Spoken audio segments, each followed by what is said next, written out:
Well, welcome, Luzuh. Thank you very much for joining me on another episode of Ne0 Gets to Know. First of all, before we get into all of the questions, mate, how you doing?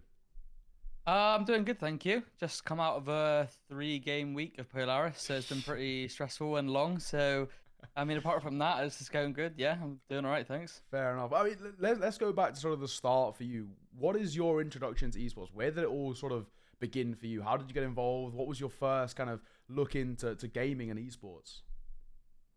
I mean, not from a playing perspective, but the first time I guess I was properly like introduced to esports in general was League of Legends, I guess. When I was like 13, 12, 13, I was playing it with a couple of friends. Hmm. Seeing a couple of like the professional players streaming on Twitch, and then obviously they had like back then I think it was called like the LCS for EU. Oh yeah, sure. Um, so I was watching that like from time to time, and then I think in 2014 I bought CS:GO with some friends that I was playing League of Legends with at the time. Sure. So I played League for maybe like 2 years, and then yeah, bought CS:GO, played it with some friends, kind of got into it. At the first just playing matchmaking with friends, and Hmm. you know how it is when you first get into it, just all the Yeah. random stuff, no Yeah. face it Yeah. or anything like that. So yeah, I was just playing MM and stuff, and then eventually started getting a bit more into it. Hmm. Um, I think towards like the end of, I mean, maybe the start of 2015, I joined my first ever team. Started playing ESC Open. Sure. Then attended a LAN event. I60, no, I57 was my first Damn. LAN. Okay. Insomnia 57. Insomnias. Yeah. Yeah. Yeah, so that was my first ever event. That was where I kind of got introduced to, like the whole LAN, because I didn't even know that was a thing until Yeah. probably like, a couple of months before that. So, yeah, that was kind of my introduction to it. Yeah. Sure. And then for you, sort of, what was your path to pro? Obviously, you started in CS:GO. You mentioned kind of playing in ESCA. Where did things really start to sort of kind of take off for you? Where you were kind of thinking, okay, like I can actually probably give this a really good shot, and like I'm actually kind of generally seen as kind of one of the best in the scene. Um, I don't know, like, so I played my first event at I57, and then I ended up standing in for a team I58, which was Bulldog Esports at the time. Okay. Um, Any good names there? Anyone we'd know? Thomas stood in for them as There well we at the go. time. So obviously everyone loves Thomas. So played in an event with Thomas then, and then kind of very quickly after that, I believe Imi, Oh yeah. the current coach of G2 for Hmm. Valorant, was stood behind the team that I was playing against at that event. And at the time, it was UFrag, I believe, that the game he was watching. Hmm. For some of the UKCS boys, it was like Adam XO, I believe, like Okay. Hype. I'm thinking Oh I sure, think Hype sure. was in that team as well. So. And then I absolutely just destroyed them on LAN. And Imi was stood behind them, and apparently that was the game. I don't know if that is true or not, but apparently that was the game. He was like, okay, he's a Pretty decent good. player. Got a trial after that with Endpoint, Hmm. um, and then ended up joining Endpoint pretty quickly after that. So I kind of There we I go. kind of skipped a lot of the, I don't know, I guess going up the tiers, I guess, Yeah, because yeah. I kind of went from just standing in with the random team. At the time, like, Thomas now is obviously a very well-known player, but Of at the time it course. wasn't very well-known players in the team.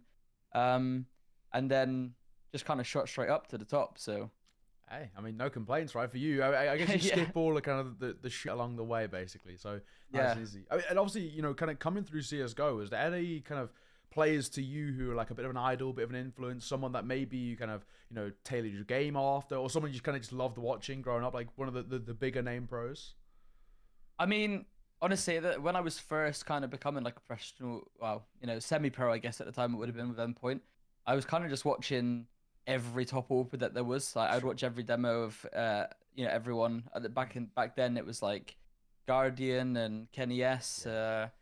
and just anyone I guess that I was that was, at the time was being seen as like a top AWPer. That was Mhm. kind of what I wanted to learn to become. So I was just watching any VODs that I could and just playing as much as I could. But I can't really think of like one specific player, I guess, that like I was idolizing, but just kind of every top AWPer I was aspired to be like all of them. So Fair enough. Take bits from kind of each single one, and it kind of ends up working out overall, right? So not too yeah, yeah. bad. I mean, of course, you kind of quite an important part of the kind of the UK CS:GO scene. I mean, what was life like for you when you were part of that scene? It's had its various sort of. It's been known in various ways. Sometimes quite toxic. Sometimes also known as really really helpful. For you, kind of how influential was that scene to kind of help in your career? Um, I mean, in terms of where it's led me to where I am, so Hmm. obviously in that regard, it's been really helpful. I think joining Endpoint as early on as I did, maybe at the time wasn't ready for that, but I think very quickly picked it up. As at the time, there was like very experienced players, that people that I saw like Pulse, Reese Mars, For sure. Mighty Max at the time, and then at the time it was also Ezio, and then we picked up Jesp, who's a Swedish player. I don't think he plays anymore, but I think joining a team like that very early on, I think because I could skip all of the other, I've experienced a lot of UKCS, firsthand, but I think I skipped a lot of it just because I didn't have to go up go into a LAN and fold in and then a new team, like kind of stuff. Like obviously there were changes still, like at the top of the scene, but nowhere near as drastic as what it seems like. It would seems to be like if you went to Epic LAN and you didn't win, you'd fold, and it's a classic UKCS thing, isn't it? Basically, and it's just a step back all the time. So, I think that UKCS was like really good to get like initial esports experience and get an official experience, especially like because at the time I don't think there was too many things you could play in. There was like a lot of online European Cups, but you kind of had to get invites to them. A lot of them, obviously, there was qualifiers for some of them and stuff, but just being able to like play in a lot of officials and then eventually qualifying to ESA MDL at that point as well. So I played in 3 or 4, I think 3 seasons, maybe 4, but I think it's 3 seasons of MDL. And at the time, that was like very competitive, and there was a lot of good players and good teams in that league, and that's kind of where like I started showing myself, I guess, at that time. Okay. Fair enough. And then, of course, now you've kind of come over to Valorant, right? What was the decision for you behind the switch to Valorant? Where did that kind of, for you start to think that actually I can, give it a crack at being a pro over in Val? Honestly, that was something that took me a long time to decide, and it may have like somewhat hindered me in Valorant at the start, because at the time of Valorant being released, I was kind of and ahhing about it, because at the time we didn't really have a UK team doing too great.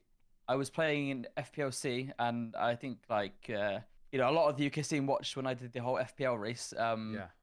Got very close to getting FPL. I was first place for 27 days, I believe, and in the last 2 days lost it. And at the time, was just grinding to get to FPL, and I knew if I got to FPL, then I'd have like a chance of getting into like a European team if I could show that I could perform to that level. So at that time, I was really like torn, because all my friends and all the people that I know from UKCS went over to Valorant, and even at the time, like Cryptics likes reminded me of it, that they asked me to join the team that then became Fish 123 before I moved over, and obviously we know what happened with Fish 123, and they ended up becoming an incredible team, and even though a lot of them have left their gone their separate ways now, it kind of was amazing what they did at the start of the game. And obviously I can't regret it, because at the time I didn't feel ready to do it, and I didn't end up moving over until I think September, so like 6 months after the release of Valorant. And maybe if I moved over earlier, things would be different, but I'm kind of happy with considering the circumstances, the kind of way that it went, because when I first moved over to Valorant, obviously I was under a Prodigy agency, and I still am under Prodigy agency. They kind of very quickly got me into officials. Within 6 days of playing the game, I was playing in events that were against current top players of the game, and I was getting brutally, I don't know what a good word would be, but I was getting destroyed. I was getting destroyed. So it wasn't a fun experience right at the start. But obviously I kind of picked it up quickly after that. I ended up playing in a team at the time, right after I did the mixed team stuff with Prodigy. I ended up joining the team with like Pipson and Draken, and that team kind of ended up falling through, and then ended up landing on my feet in Rix GG. And that was basically where the first year and a bit of my career was in Valorant. So nice. And then what was the reasoning behind the switch for you? Was it kind of a case of, and I know a lot of people in UKCS have kind of this sort of thought process, that it's very difficult to get out of UKCS and to sort of, play on an international stage and start to climb into tier 2 and tier 3, because getting invited to those tournaments is always very difficult, and getting onto those international teams is quite difficult as well. For you, what was the sort of reason? Was it a case of that CSGO felt like a bit of a dead end and Valorant was these kind of fresh opportunities? For me, I felt like with CS, the only way I was going to make it as an individual at the time was by qualifying to FPL, and Sure. that I don't really enjoy that, that kind of way of playing, like it's in pugs and stuff. Like that's a lot. Like I think I played 200 and something games of FPLC in the month that I nearly qualified. That's crazy. And that was and at the time I was working also part-time, like 25 hours a week. So it was literally go to work, come home, grind for like 10, 11 hours, go to sleep, do the same thing. And it was like, it was rough. Yeah. And obviously when you're not in a team and you're grinding FPLC at the time, I had to be working because I didn't have income apart from like prize money of, FPLC and stuff. And for me, that way of doing it was going to be a very big strain on my mental because I would have had to have done that until I qualified. I do believe that I would have eventually done it because that month that I did do it was the first month that I ever tried properly. Okay. And I was obviously doing like very well. But I think after that month, like it took I needed at least like 2 weeks after that to just get over what had happened and stuff because it was just so much playing and obviously I ended up falling short. So I think I realized that with Valorant, everyone that I knew was already over. It's a very similar game to CS in terms of like fundamentals and stuff like that. Obviously, there are a lot of differences now that I can see. But when I first was looking at it, I was like, it's a very, very similar game. Obviously, there was stuff that I needed to learn, and I knew that it was going to be hard. But I just believed that I could do it, and I just I didn't see myself joining like a UK team and trying to grind upwards from there because I knew it would be a very long process, and everyone at the time, or at least not everyone, but 90% of the experience, like MDL level UKCS players and everyone like that, like Link, Cryptix, Cray, like my current teammates, everyone that I knew, like obviously with the Liquid players as well, just everyone that I knew at the top of UKCS was already gone. So all the people that I could make a team with were gone. So I was, it was one of those where I played Valorant, I was enjoying it a lot, and obviously I had the doubts that I did with how I would make it in CS. So I was just like, you know what, let's just give it a go. And then, here we are now. So yeah, fair enough. And for you as a player specifically, was it sort of difficult going, in terms of your play style, transferring that to Valorant? Obviously, I think, as CS players, when people try and make the jump across, and I was the same as well, starting in CS, then, playing Valorant in the beta, with all the difference in utility, I did actually have to end up changing my play style a little bit. Was that the same for you, or were you able to stay a similar type of player in CSGO in Valorant, just obviously had to adapt to the differences in utility and agents, etc.? I think for me, as an AWPer, and obviously still doing that currently in this game, the main difference was that I had to realize I now have at the time, get out of jail free card with Jet, and that you should be doing.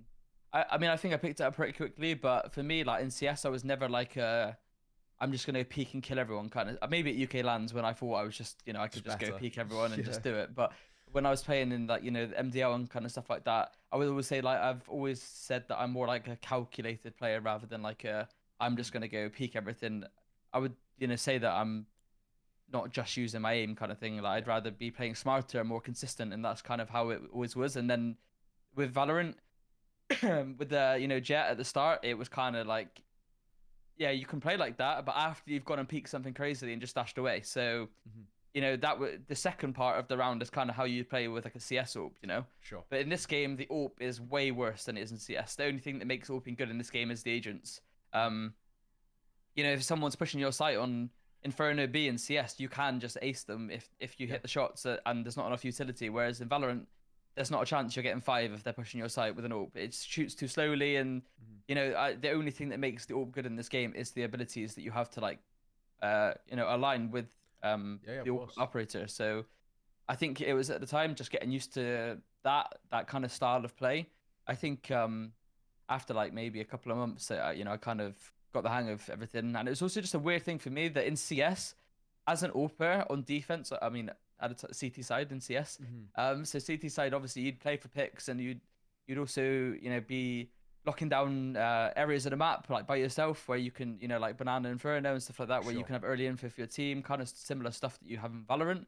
But on the attack, you would be most of the time a support player, especially if you were open T side. Like your role would be to throw utility for your team and then hold an angle like coils on Inferno. You'd hold that so that if someone came through it, you'd be supporting your team by holding that angle. Right. And you'd have like a more supportive role.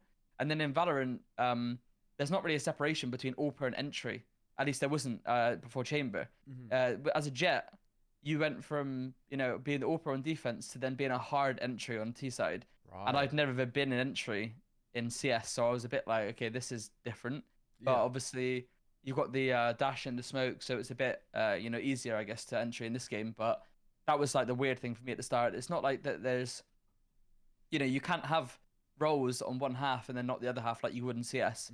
Because in CS you could easily have an anchor player be a lurker, and then you could also have like a rotate player be a lurker. Like it wouldn't really matter. It's just your roles, Yeah. But in Valorant, you're kind of stuck to the roles that you're given by Riot on the agent that you've chose. Okay. So, was that hard for you then? Going from being, you mentioned it in CS, you're quite a tactical, a little bit slower. I think we call that kind of device style AWPing, right? Is it much slower, hold your angles, that kind of thing. But and then going to a hard entry, which is something you weren't used to. Was that difficult for you to like kind of pick up and get underway when you obviously came over to Valorant, went into Jet like most all players did? Was that difficult then becoming an entry? I mean, it was definitely weird. I think being someone for the past 4 years or whatever, being the guy that throws the utility for the entries, and being like a more trade, you're playing for the trades and you're playing like to help your entry go in, and then going into that role was a bit like, okay, this is weird. And I think there's a certain, I don't know, different. I can't really explain how it feels, but just I picked it up pretty quickly. I think how to enter on T sides. Obviously, like a lot of people set the meta at the time. The smoking the site and dashing in. Obviously, that kind of very quickly became the meta on how you enter on T side. So I kind of just watched how other people did it and tried to copy it. And then if I saw like a nice recon or a flash or something that I thought I needed, then I'd be like, oh, this is good. Can we do this? That kind of stuff. But no, I mean, I think I picked it up relatively quickly, but there we go.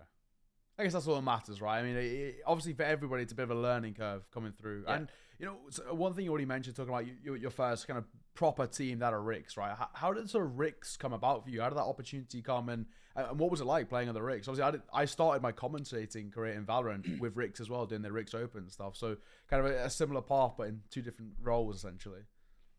Yeah. So it was a funny one actually, because at the time, Ne0 was coaching the team. Who's obviously now currently the Heretics head coach. Yeah. And he was building a team for Ricks at the time.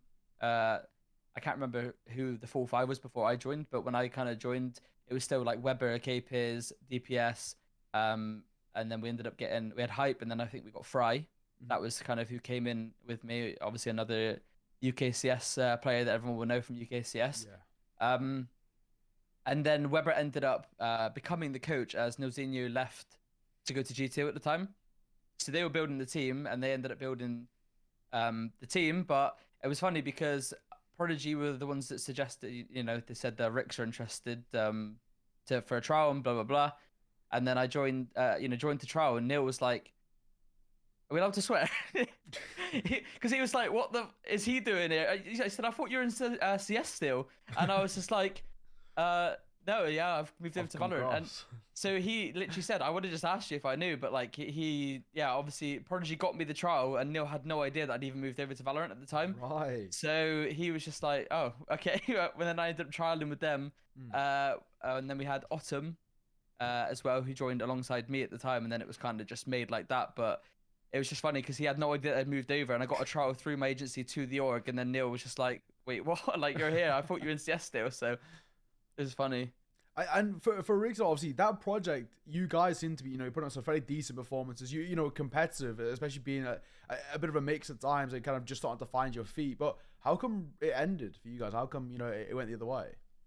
I mean, it's a very long story with Riggs, I think, and we had very up and down results, and I think the one result that will always stick in my head, because I think it honestly could have changed how Valorant looks today, and that might sound like I'm being a lot deeper than it was, but the very first big event that Ascend won, I don't remember what the event was.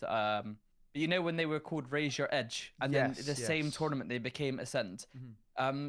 We were in the lower bracket of that tournament, and we were 1-0 up against them, and we were 11-3 up on the second map against Ascend. Yeah. We ended up choking the 11-3 lead, and Ascend beat us and went on to win the entire tournament. And that is when they became what they did right after that. So I always laughed because there were so many rounds in that game where it was just absolutely like tilting rounds. Like, see, they'd no scoped me full blind, legged me, and got me killed, and it was like a big round for us to win and stuff like that. And that game, every time I think about it, I just think how different it would be, because that was the event that like jumped up their career. They became the team that they were after that, and they were literally 2 rounds of being eliminated from the lower bracket against us.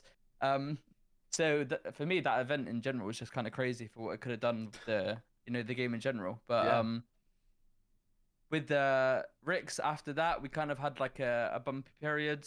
We ended up then doing okay in the VCT tournament. I believe we got top 6 in VCT to qualify to the main Masters online stage, and we ended up getting knocked out by Taron Mill, who are 10 star.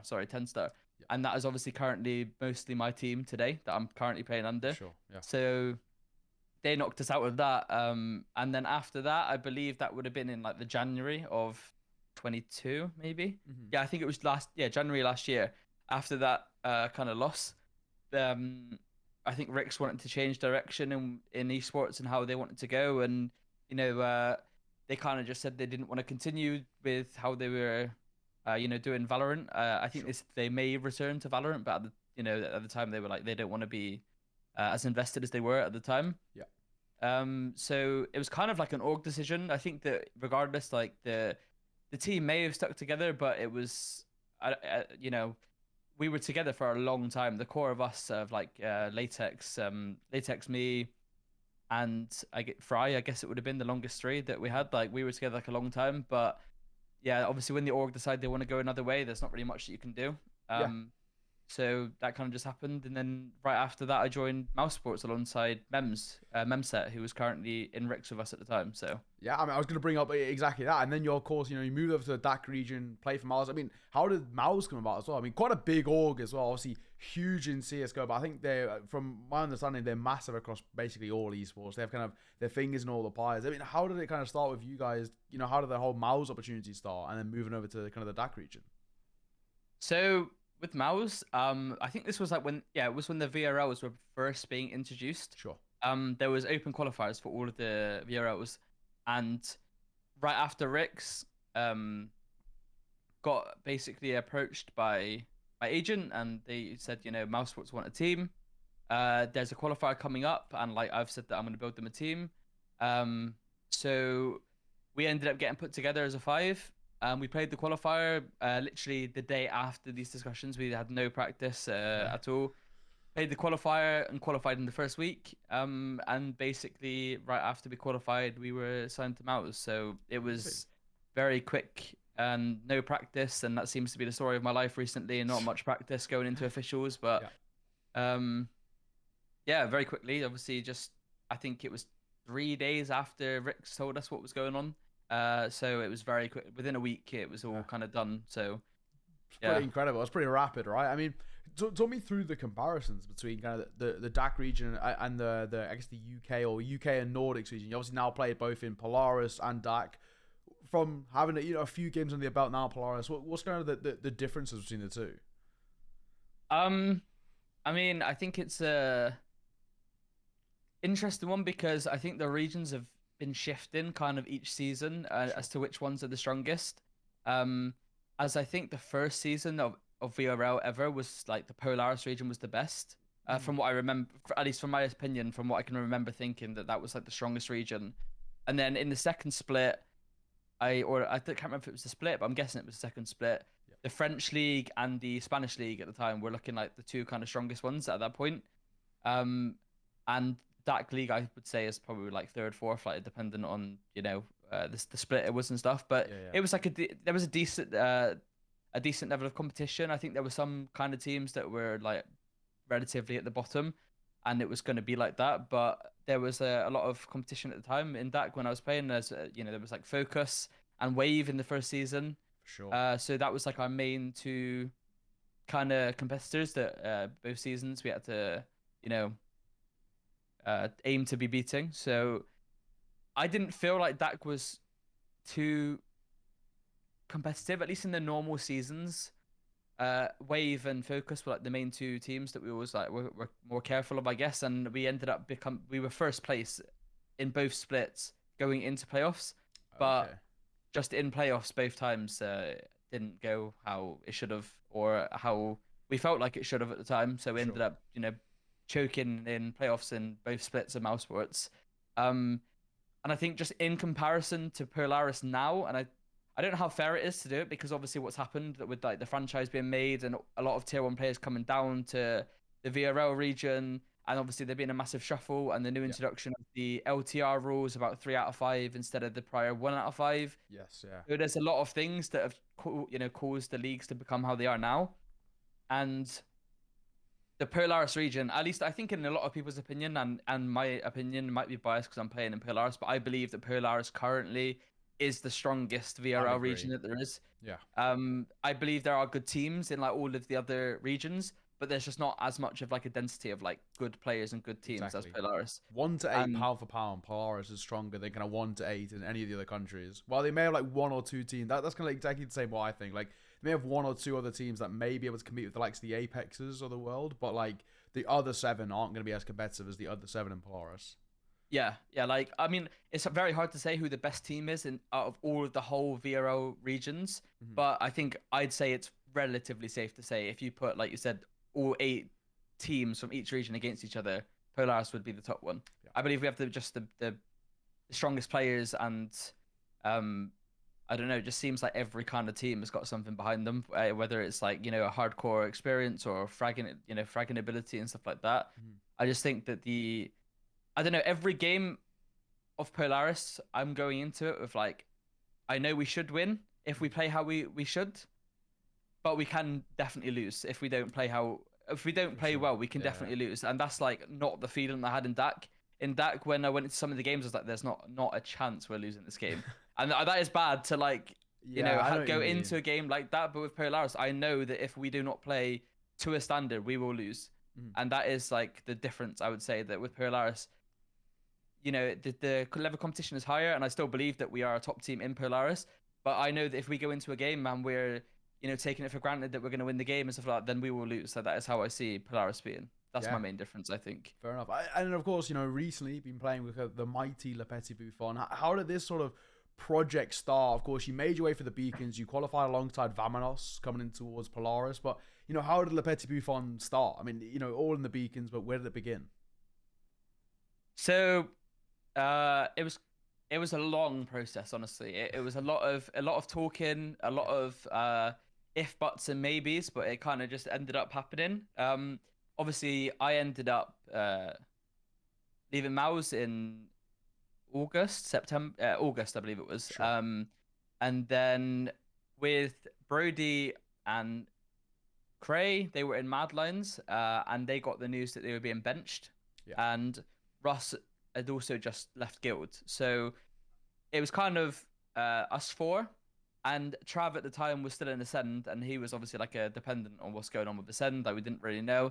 Trav was always someone that we were like, we're all of us in this team have been friends for a long time. We've all known each other. Yeah. Probably 5 years at this point, 6 years maybe. So it's been a long time. And Trav was always someone that we were like, if he isn't in Ascend and he hasn't got anything that he wants to go for, then like we should make this 5 and play the qualifiers and stuff like that. I won't say like names of orgs and stuff like that, but so when we decided to make this, Trav ended up leaving. Obviously, Ascend and him were no longer together. Yeah. And we ended up saying, if none of us get offers that we're happy with in a franchise, or at the time, a couple of the people in the team had franchise offers or franchise trials, and it was kind of like this is the team that we will have if people don't end up going somewhere that they wanted to go, essentially. Yeah. So there was a pretty long process of everyone trialing for different teams. A couple of people on our team also trialed with a Polaris org that was in before last split, so Okay. it was kind of a long process of waiting to see if people ended up going somewhere else or if we were going to end up being a 5. So even whilst we were going to Epic Land and stuff and we started playing these tournaments, people were still trialing with other teams throughout all of it. Sure. That is kind of why we had no practice at all. I think we ended up having like 5 days of practice, like in that whole period of like September to when Brody left. It was like 5 days of practice. So it was a long, there was a lot going on, and it was a long process of waiting for everyone to not get, be done with their trials, and then decide how we can do everything, if it was going to work in general with the buyouts and everything like that. A lot of people still contracted, so it ended up all being fine. But at the last like hurdle, Brody ended up getting an offer from Ascend, which obviously now he's joined. So it was one of those where like, okay, we've lost Brody, but we still want to do this as a 4. We have a week. No, it was less than a week. We had like 4 days to have to get a player, and we were like, okay, we either need to get an in-game leader or we need to just get a player that we can believe in and is kind of on the same page as us. Yeah. And we will kind of share the reins of like in-game leading. Like Russ is the main in-game leader of our team. For sure. Obviously it's not something that he's done before, and he gets like a lot of assistance of the players in the team. Like all of us have ideas all the time. I'm a very vocal player. Yeah. I'll call what I want to peak. I'll call where I see gaps and stuff like that. And Russ will kind of mold that into his own kind of round structure and how he wants to do it. But it was literally just a case of we have 4 days to get a player. Do we get an in-game leader that we're not going to have any time to practice with, or do we just get a 5th like Vong that's going to be really good, and we will just kind of help Russ with in-game leading? Obviously, and I just want to say he's doing an amazing job considering he's never done it. So it's going a lot better than I think we expected it to. And so far, obviously, we're 2-1 in the league, and we just came out of a stressful double overtime, both maps overtime. I enjoyed casting that one. I can't lie. That was probably the best one one of the best we saw all weekend, basically. I'm glad you had fun because it wasn't fun losing in overtime both maps. It was close though, right? And I think there's a world. I mean, also I think from a kind of a caster's hindsight perspective, that game against HSD, it was for them a lot of reliance had to go down towards Leah, right? I feel like if you guys could have shot him down a little bit quicker, then maybe there would have been another way. That guy seems unbelievably crap. I don't know what it's like playing against him in the server, but he seems kind of untouchable at times. I don't know. I mean, I've not really. I didn't in the game. I didn't feel like that was what was happening. When you watched the VOD, I saw that Leah did have a. Obviously, we watched the games back and saw what went wrong, and he was having a really good game. He had like multiple double entry rounds, and it was just the smallest of margins in that game. Honestly, like there's some rounds where I've watched it back and like they're in a 1v2 and like the guy's got 21 HP and he's killed like both of my teammates with 21 HP, and it's just like really unfortunate, like kind of tiny mishaps that happened in the overtime game. And it's one of those where like both maps could have gone either way. Like both teams 100%. were ahead at some point. And it's a pretty heartbreaking game because it would have been nice to start the league 3-0. Obviously, I know a lot of people. I've watched your video with everyone's predictions and stuff. Yeah. And a lot of people didn't have faith in us. So I mean, it's a nice little dig at some of the predictions. Yeah. To start the league. Yeah. Obviously, we're nowhere near the end. Maybe they're right. Maybe we still don't make playoffs. But at the minute, we're progressing a lot each week, and I believe that we will still make playoffs in the league. When I watch the other teams, no one seems unbeatable, and everyone has their weaknesses and stuff. So with HSDR, they've definitely surprised me though. Like a lot of people doubted them, and it's kind of surprising because they have been a core. I remember ages, HSDR being a team when I was in Ricks. That was a year and a half ago. So were they Cova? Was that what they were called years ago, or like a year and a half ago? I think they were for a period. Yeah. They've been around for ages. I'm pretty sure they are one of the teams who've been in Polaris since like day one, basically. Same with like Who Cars. They've just always been here. Yeah. So they definitely shocked us. I mean, obviously, like I said, we don't go into any game expecting to just win it in this league because every team can surprise. And obviously, on the day, we just didn't close out the small rounds that we needed to, and that gave them the edge at the end. So. Yeah. I think as well, when you look towards like Polaris, that's what, you know, my video, the predictions, you know, it makes it so difficult because every team can be every team basically. I think maybe aside from Apex, because they kind of just look like maybe a little bit of a cut above the rest, but aside from that, if you look at the table now, between 2nd and 7th place is 1 game in it. Like, it's kind of nuts, like how tight it is. I mean, teams are either 2-1 and 1-2, apart from Apex, who are 3-0, and Hookahs, who are 0-3. So it's like it's insane how close it is. But we'll go into kind of the last sort of couple of questions. And just sort of a last one for Petite Bouffon. What is sort of the realistic goal for you guys? I think it's safe to say you kind of come into Beacon with essentially nothing to lose, right? I mean, that's kind of the best attitude to have. What is the goal for you guys? Not only short term in terms of just Polaris, but maybe, you know, 2023 is the year. What are you guys looking for? I mean, I think everyone's goal in this team is to qualify to the Ascension tournament. Obviously, that is a long way away. Yeah. And it's one of those where, I mean, I don't want to keep saying it, but it's like we haven't had time to practice, and there's not a team that could qualify to Ascension without having like a lot of practice. And obviously, even now, I believe we qualified on like the 9th or the 8th, and then we had to fill out all the forms by the 10th and the 11th, and then have everything sorted, and then just get into our first official like 6 days later. Yeah. And then this week has been 3 games in our first week. Obviously, it's been pretty unfortunate with the scheduling because of like Brazil and stuff like that, because I would have liked to have had more time to practice before playing nearly half the games of the league in the first week. Obviously, we're not going to scoff at getting 2-1, but obviously, I think we're just a team that just needs a bit more time. There's not something that we don't have in this team. We've got experience, we've got individual skill. We're all friends. We can all critique each other. We've got a coach now in Matty, and you know, we're just progressing loads every time that we play. So our goal is to definitely, obviously, with the way that qualifying to Ascension works now, is the points over 2 splits. Sorry. Yeah. So our goal for this split is definitely to get playoffs and see where we can push to. And then obviously, the higher that is this season, it makes it a bit easier next season. But that is our goal, you know. Like, we want to get playoffs. We want to show that we can beat these teams. For sure. And like qualifying to Ascension, I think for some of us is to, you know, get to the tier 1 scene and experience everything, and then for the others is to get back. You know, with like Trav and Russ, like they've experienced it. The other 3 of us have always been kind of on the cusp of, you know, not the tier 1, but you know, always the top of tier 2, kind of the rest of us in the team. Yeah. So we want to get there, and they want to get back, and like that is what we're hard practicing for, you know. And obviously, all of us are playing full time. Like, we're practicing like 7+ hours a day.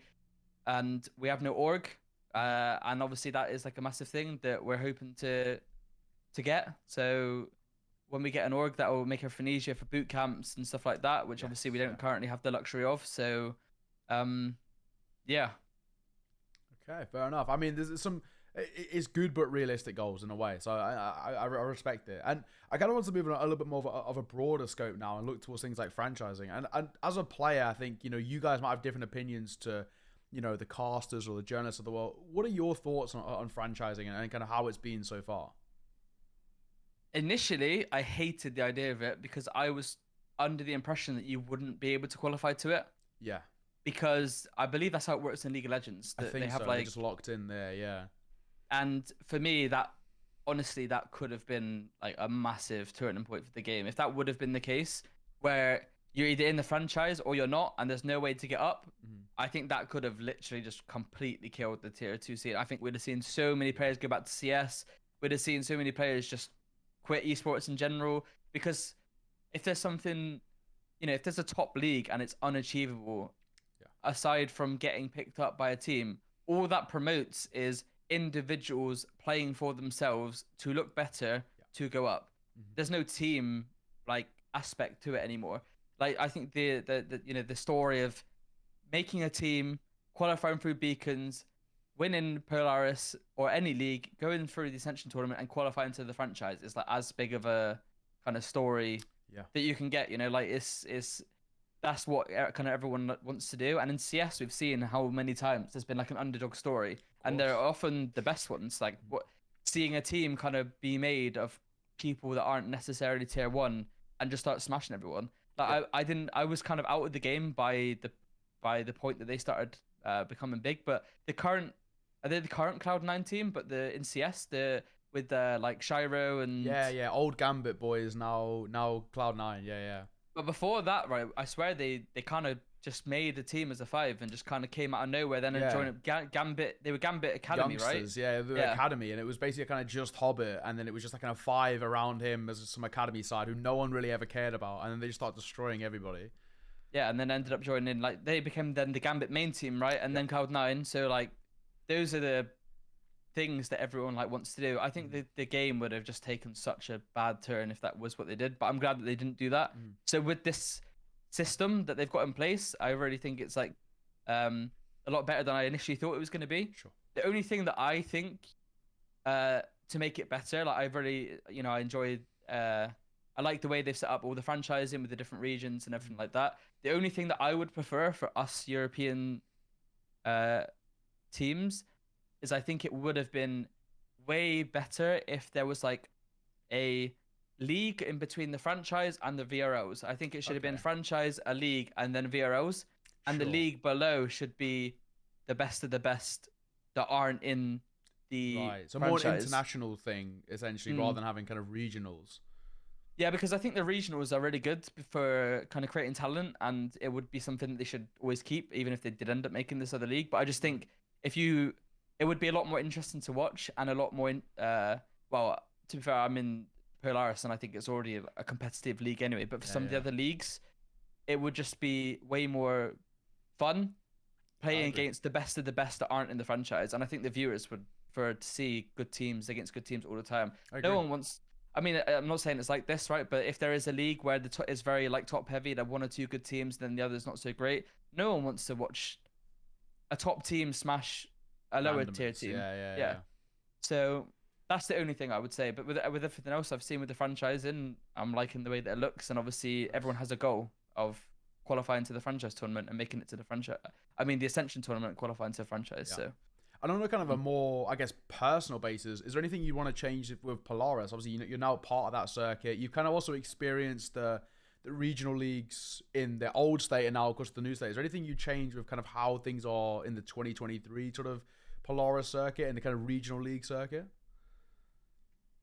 Or anything you don't like or anything like that? I mean, I think it's just a bit unfortunate. The only thing I haven't really liked so far is obviously the scheduling, but that's obviously not really in their hands. It's just because obviously the Brazil tournament. So obviously that isn't ideal to be having that. I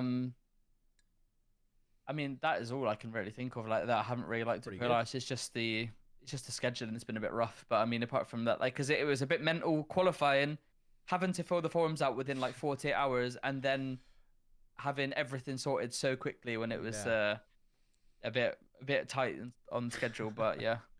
Fair enough. Well, I mean, that kind of sums up all the esports questions. We can kind of move on to a little bit more kind of your personal life and you, just as you. So kind of, what was life like growing up for you? Kind of, and what did you like to do growing up? Where did you grow up? Generally, what was life like? So I've always lived in Bristol or around Bristol, kind of been in multiple places in and around Bristol. Sure. Yeah, I mean, I didn't really know. I just went to school, played football like a normal kid. Yeah, of course. Sports kid, I guess. So just playing football. But I enjoyed sports. I played like a bit of rugby at school, football at school. Played in a football team outside for a little bit. Aside from that, like just when I wasn't playing a sport, I was playing games at home. Like when I was very young, it was like Call of Duty, on MW2, the really OG games now, I guess.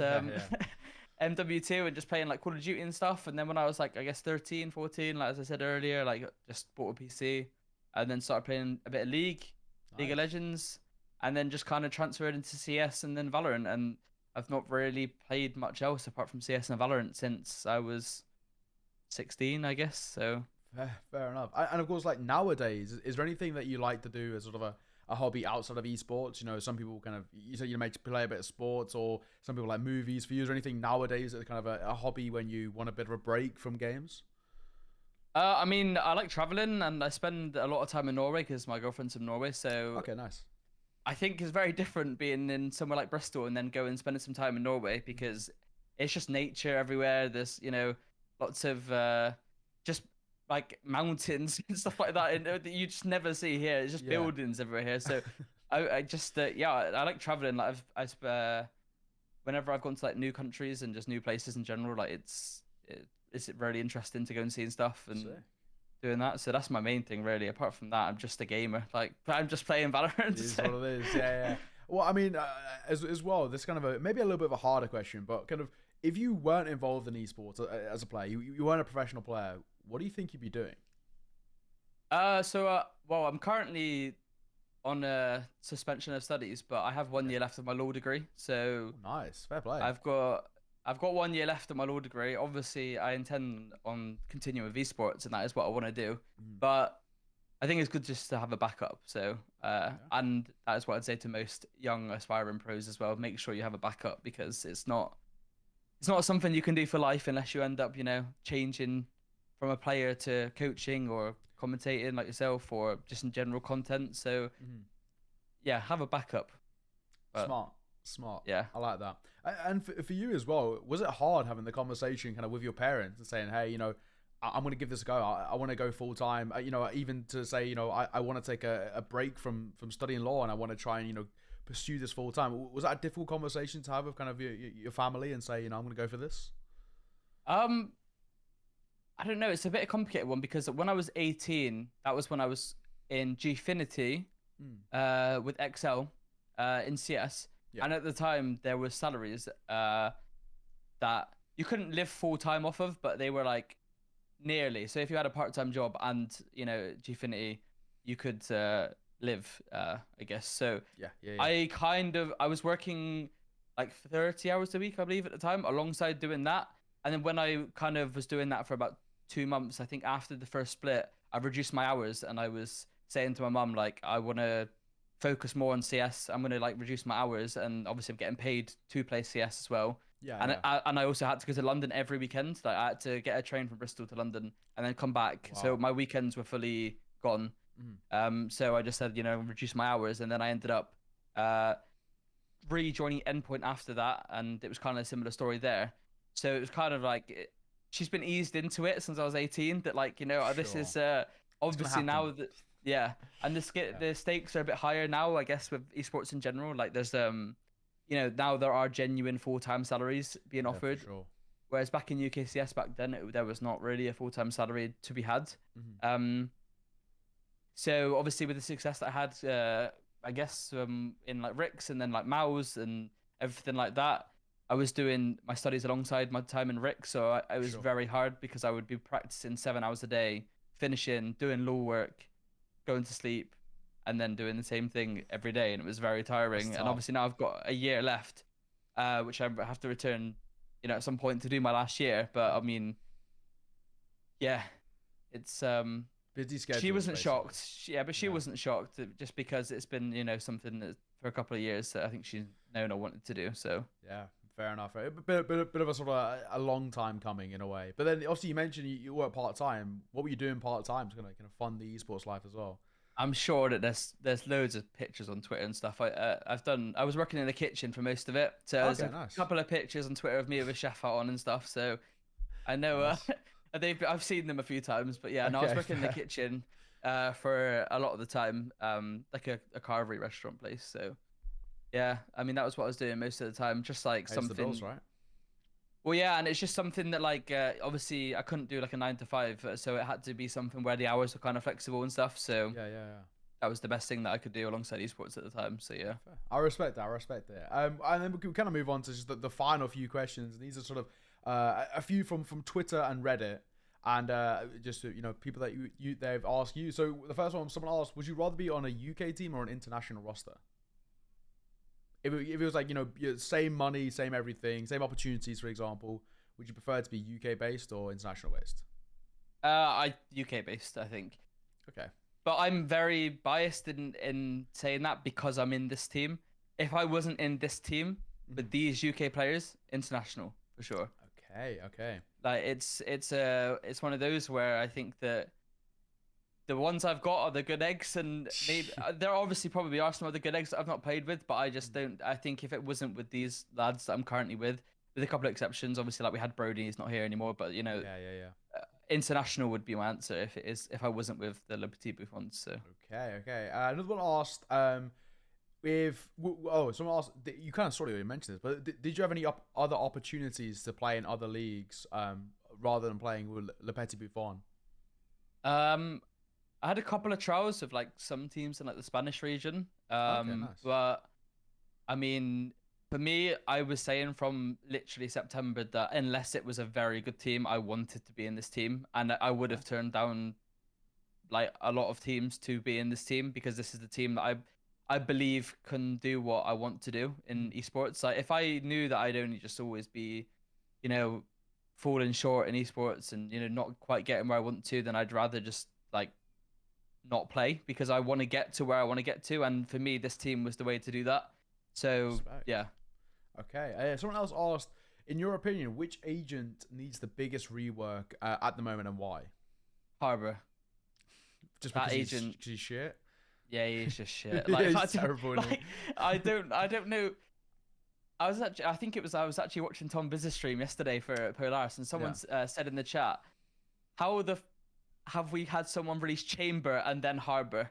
The dark like stark contrast between the strengths of those agents that have been released. Incredible, isn't it?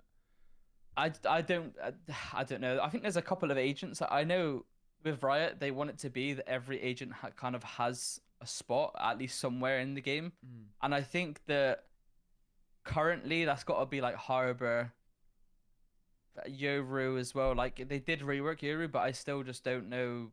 He's never picked, is he? Or so rarely, because it's just not worth it. Like Bind, like he's got some, but Bind is now gone. It's gone now, and yeah, exactly. So, what would you change to make him like viable? I don't know, because my original thing that I would have said when he was released, and I was saying this for a while, when Jet and Chamber were how they were, if they made his TP instant, like Chamber, where you click your fingers and you're just gone, that would have made him an alternative to Jet and Chamber as an AWP agent, but with a more supportive twist. Sure. Because he would kind of, in my head, Euro would have been what CS T-side AWPing would have been, where you'd be the guy doing flashes for your team to entry site, and then you'd be locking down an angle with the AWP. Okay, yeah, I like that. I'm also more so on the side now that they're doing this, that I would rather there not be that kind of stuff in the game, because the instant unpunishable, get out of jail cards, shoot and TP kind of thing. Yeah, that's like it kind of when teams are coming up with defaults and stuff, like the most annoying thing you need to think about is how can we not get AWP'd? And then when there's like a Jet and a Chamber doing what they were, and then obviously if Yoru was also doing that, it would just be a problem. I just don't really know what they have to change, because for me doing that would make him picked. If they made his TP instant like a Chamber, he'd be picked. But do we want that in the game? Hopefully not. It just makes that's it what rough. I mean. Yeah. How would you change So Harbor? I don't know. Like with Harbor, I think that it's another one of those fine lines where if they made changes, I'd worry that it would just make him completely broken. Yeah. Because I think like with Viper on Breeze and Icebox, obviously she is just like a must pick for every team pretty much. That's where I think people thought Harbor was going to have a place in the game. Counters the ult, doesn't he? Yeah. Well, yeah, that, and just that like he can the wall and stuff that he has is like another Viper wall, and like on Breeze and Icebox, you need that wall a lot of the time to cross to the bomb site. So in my head, I was thinking, what can they do? And I was thinking they could make it so when you put up that wall, you have the ability to drop it and reopen it. But I don't know how that would work with making him just broken at one point, because if you can put his util down like Viper and open the I don't know, the bulletproof shield thing. Yes, yeah. And then also the wall and stuff. It is basically just a Viper, but I don't know if that would just make him broken if he could just constantly up and down his util the same as Viper. So I don't really know, honestly. It's one of those where we have to see what Riot does, but he needs desperate help. He is not getting. Someone might just pull him out for a map in bit of a joke kind Brazil, of thing. Yeah. But I don't see it. Like I just don't see it unless they've got some mad tech that I don't know about. The agent is just not.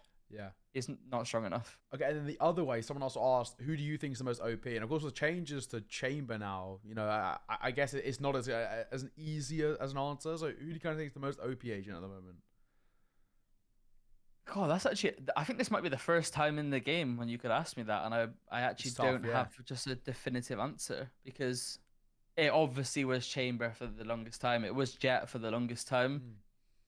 Astra also had a bit of a, Oh you yeah, know, yeah. her meta when she was how she was.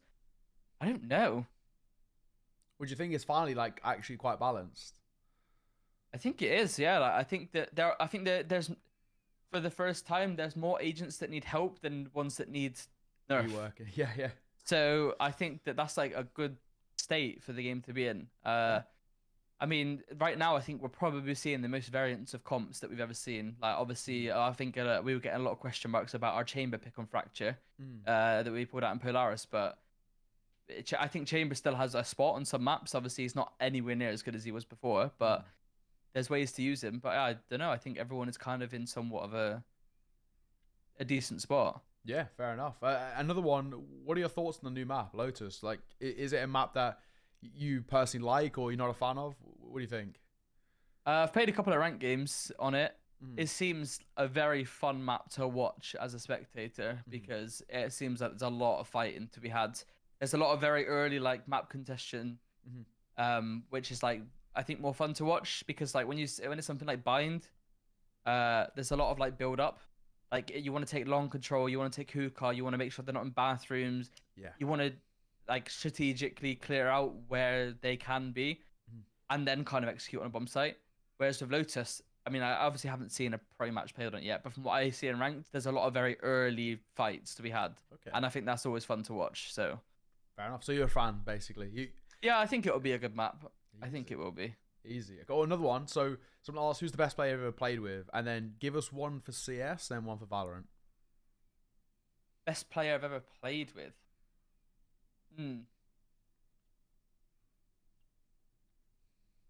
I think for CS, does this mean in a team or just like I've played in a pug and there's? Well, I didn't actually specify. So I mean, I guess give us one for team and pug because you might have played with some like pretty cool players in the pug. I mean, I've played against Zywoo in official, and obviously he is Just a beast. I think we actually won against. Yeah, I think we beat Zywoo. This is just before he became when he was in AAA. Oh yeah, the old French team when he was still a kid, basically. Yeah, this was for MDL qualifying game when I was in Endpoint, and we ended up winning and qualified to MDL. But he was obviously still just an absolute demon back then. I think he had like 38 kills against us or something, and we managed to just win. So absolute demons. Obviously everyone knows anyway that he's a demon. In a team, for CS, in my team, if I had to choose the best player that I played with individually, I guess would probably be Thomas. Okay. Obviously, I don't know. He's not the craziest headshotter, but he literally will just kill someone on the screen. If he doesn't get headshot first, he's gonna kill them. I don't know how to explain it. Like individually, Thomas is just. He's a knee shooter, but he always hits the knee, so he always kills them. Yeah, probably Thomas. And then in Valorant, I don't know about like best player, but I would say the biggest wasted talent, if that's a better way to do it, is Fry. Right. Because I played with him in Rix, and he was the same in CS, where Fry could have 100% made it. He'd be in the franchise now, I believe. Like he had a lot of offers and stuff while he was in Rix, and just then didn't want to take them. And like Fry is just so good at games in general. Honestly, like he is just incredible at games. So I would say that like individually, like he is the biggest wasted talent that I've played with. And then just for overall best teammates, honestly, all my teammates now are like incredible. And you know, I think we're doing a lot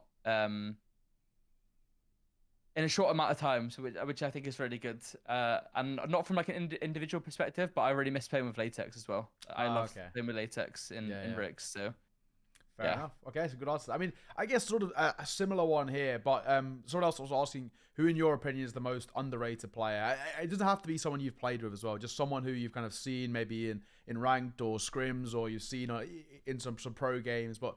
Who do you think is sort of at the moment the most underrated player in your opinion? Someone who doesn't really get the respect that they actually sort of deserve. What in like the pro scene in general, or kind of in like Just my whatever, anything to do with Valorant, whether it's someone you've kind of played with or you've seen, or you think people just don't really talk about them enough because they're actually way better than they maybe given the attention to or whatever. It's quite I think open-ended here, so. I think for the longest time in Gambit, uh, there was a lot of hype around like Shados and um I'm mind blanking. Who was it? Shados and I can't even think off the top of my head. It's I been a can't long remember.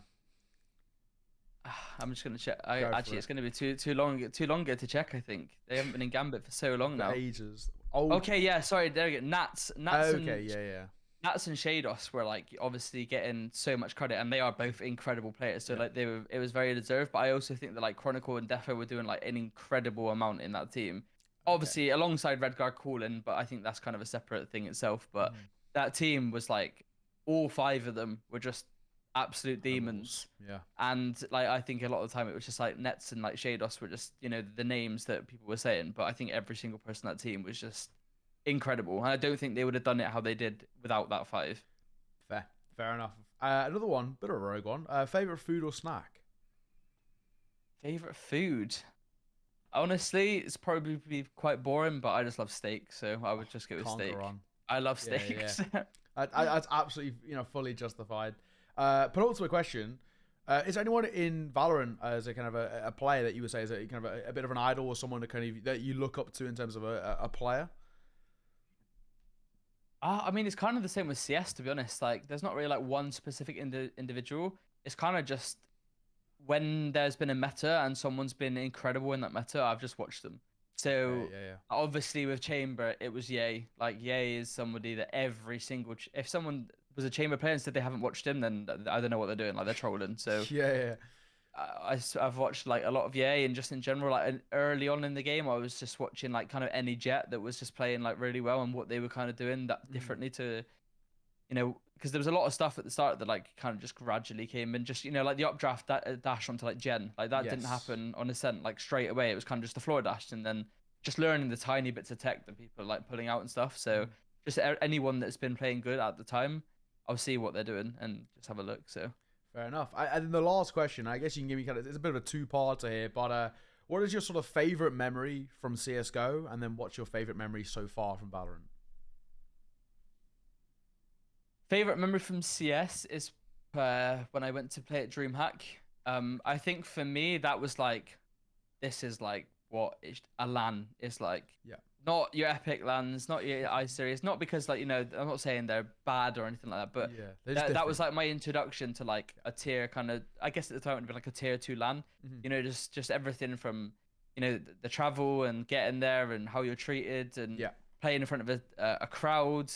You know, just all the, even the small things like having to give my config to someone because I'm not allowed to touch it and stuff like that, which is like a weird, like just, you know, realizing how different it is to be nearer the top than playing at like a LAN, and just playing, I would never forget playing like on stage and stuff like that for in CS.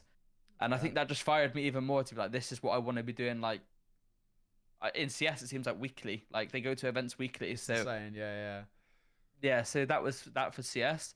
And then for Valorant, I don't know, it's a hard one because I would say like it was qualifying for VCT with Rix, but this has now been a small, I don't know how to explain it, but it's now a smaller scale what we've done.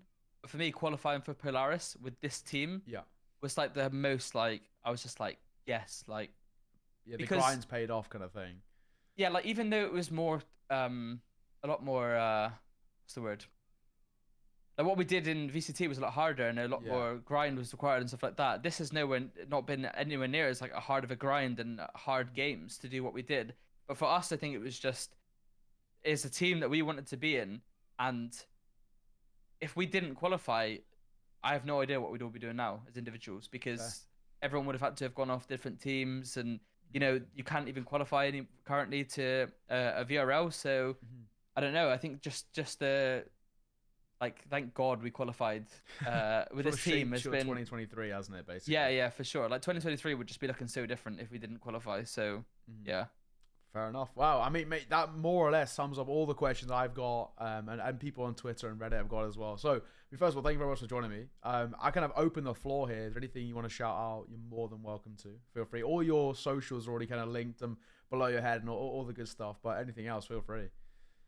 Well, I would just like to say thanks for having me. And the main message of the day is hashtag sign the clowns. Please. Sign the clowns. There we go. I mean, yeah, trending. 2-1 in Polaris, right? So Yeah. sign the clowns. Technically speaking, you're like joint second best team in all of Polaris at the moment. So sign the clowns. Wow. Luzuh, thank you very much for joining me, mate. It's been an absolute pleasure. I really do appreciate it. Obviously, everyone at home as well, thank you for watching. It's always a pleasure. Go and check out all of his socials. They're below his head in the description. All of the good stuff. And until next time, appreciate it. Subscribe, like, all of the good stuff. See you soon.